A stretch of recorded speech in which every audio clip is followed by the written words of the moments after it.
Le canton de Vaud est souverain depuis 1803.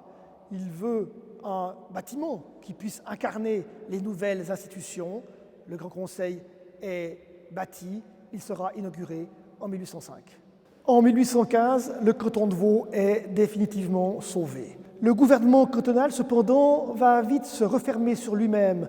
Un repli se fait, mais ce repli déplaît à une jeune aile libérale qui veut se battre pour la défense des libertés individuelles, bien sûr, veut une constitution, veut davantage d'engagement, veut davantage de liberté globalement pour les Vaudois et les Vaudoises.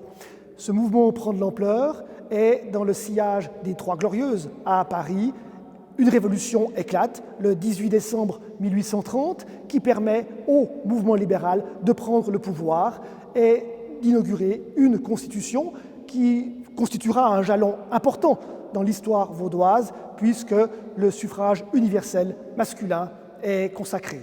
Le Grand Conseil, à majorité libérale, va accomplir un important travail sur l'éducation notamment, la formation. Mais ce Parlement libéral, ce gouvernement libéral à ses côtés, ces deux institutions ensemble vont bientôt se laisser déborder par une aile gauche. En effet, les libéraux, garants des libertés, garants d'un fédéralisme intégral, ne veulent pas intervenir dans le jeu fédéral, ne veulent pas que la Confédération, qui est très faible sur le plan des institutions, intervienne dans la vie des cantons et ne veut pas, dès lors, intervenir quand le canton de Lucerne accueille les jésuites pour leur confier leur enseignement secondaire. À la suite de cette affaire des jésuites, des émeutes se répandent, les pétitions sont signées et la révolution éclate en février 1845. Les radicaux remplacent les libéraux au pouvoir.